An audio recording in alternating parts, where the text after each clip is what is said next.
Salut tout le monde, c'est Maxel FCB. Le récap de la semaine 20 du lundi 12 mai au dimanche 18 mai, c'est maintenant.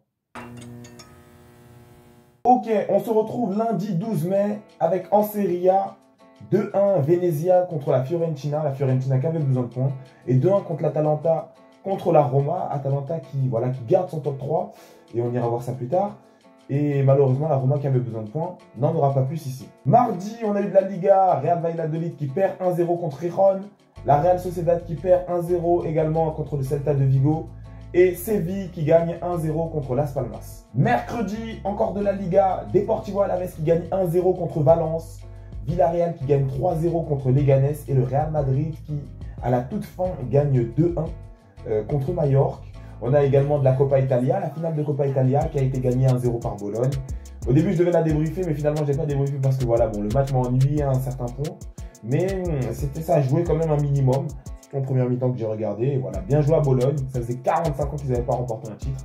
Et celui-ci est amplement mérité. Jeudi, du coup, en Liga, Osasuna a battu 2-0 l'Atlético Madrid. Rayo Vallecano 2-2 contre le Real Betis.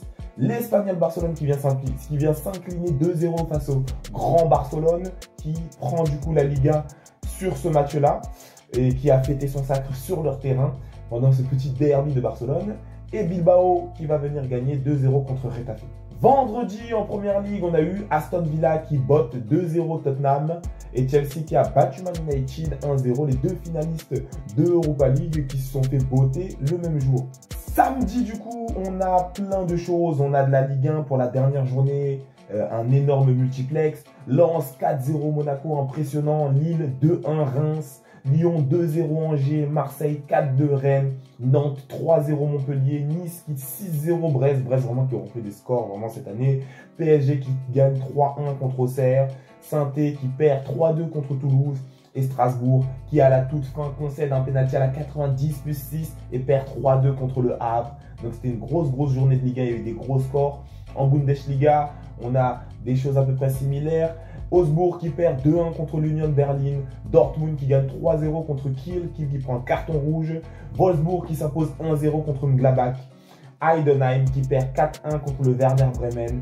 Fribourg qui finit par s'incliner 3-1 contre Francfort.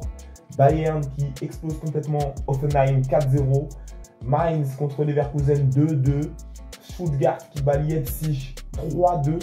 Et Sampaoli qui s'incline contre Bochum 2-0. On a aussi un peu de Serie A. On a l'Atalanta qui continue de gagner, qui gagne 3-2 contre Genoa. On a eu cette finale de FA Cup avec un Echeverri aisé qui était virevoltant et qui fait gagner Crystal Palace 1-0 contre Man City qui fait une saison blanche pour le plaisir des internautes. Et rapidement, dimanche, donc hier, on a eu en Liga aussi un gros multiplex. L'Atlético Madrid qui gagne 4-1 contre le Real Betis. Le FC Barcelone qui vient de s'imposer, c'est une surprise, 3-2 contre Villarreal. Après cette première but rapidement, ils étaient pourtant remontés. Bon, le match je ne l'ai pas vu, mais comme on a déjà gagné le championnat, ben voilà, c'est pas grave, on a perdu, bien joué au Villarreal.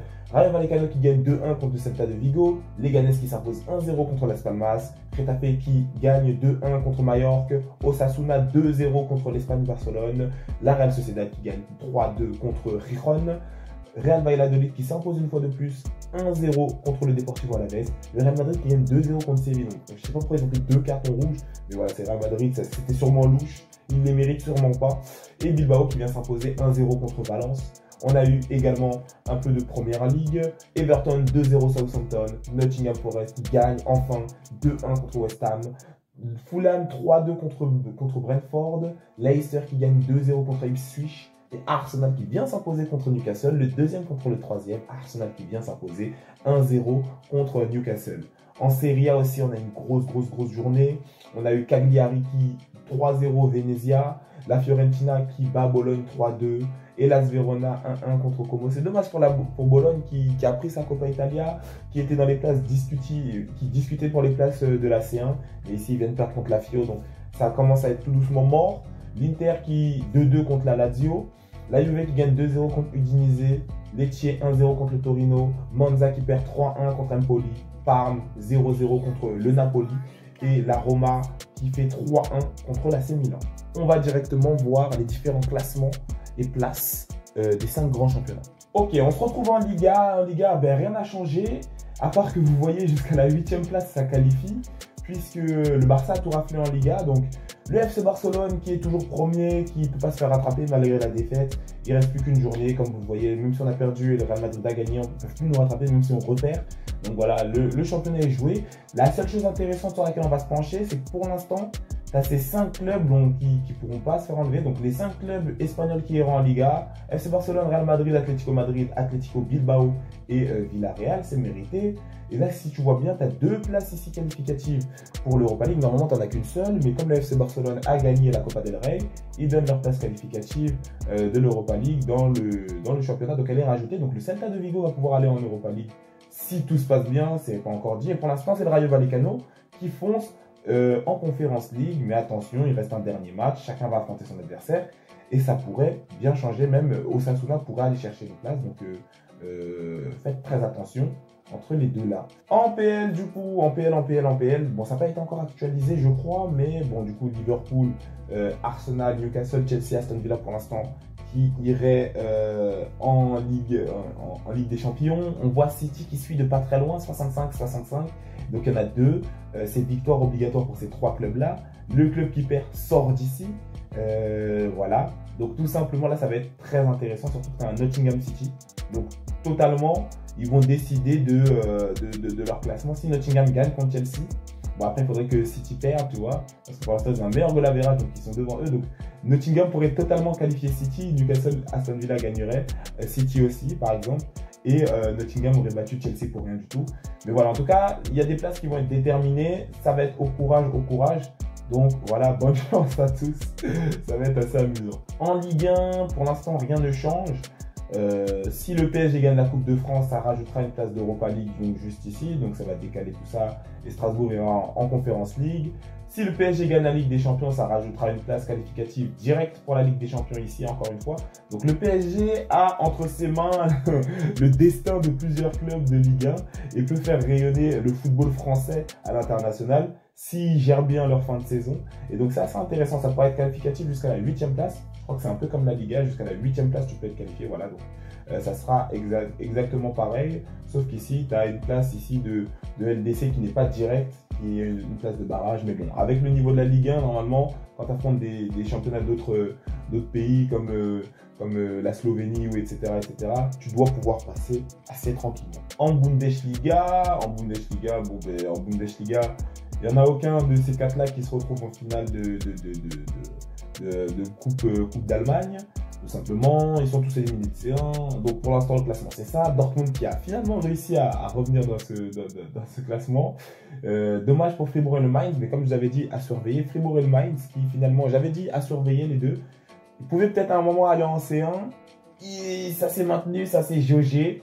Finalement, Dortmund est repassé devant. Donc voilà, le quatuor qui ira en C1, c'est totalement mérité. Leipzig ne mérite rien. En C1, ils n'ont rien fait. Donc c'est très bien qu'ils n'aillent nulle part. Et comme le Bayern ne peut pas leur donner de place de qualificative ni via la Coupe d'Allemagne ni via la C1, mais ils resteront ici et ils n'iront pas en Coupe d'Europe. Fribourg et le Mainz qui sont totalement méritants. Et voilà, on a hâte de voir ces deux équipes outsiders en Coupe d'Europe l'année prochaine. Et on rejoint mes gars de la Serie A. Mes gars de la Serie A, il y a des scénarios bizarres. Il y a un scénario où Napoli perd, l'Inter fait égalité, les gars, et il rejoue, comme vous le savez, un dernier match pour savoir qui gagne le championnat, parce que ça se joue pas là-bas à l'écart de points, enfin ça se joue pas à la différence de but. Là-bas, c'est on rejoue un dernier match pour voir qui a gagné. Et donc voilà, ça serait lourd. La Serie A, ben, l'Inter peut totalement aussi rajouter une place qualificative directe pour la Ligue des Champions pour son championnat. La coupe, donc du coup Bologne qui est 8e ira en Europa League puisqu'ils ont gagné la Coppa Italia. Sinon il n'y a rien d'autre à signaler.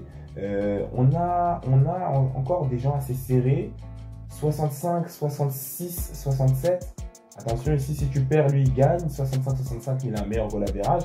Donc du 7 au 4, c'est pas fini. Enfin, le 4 et le 5 et le 6 se battent, tu vois, pour la C1.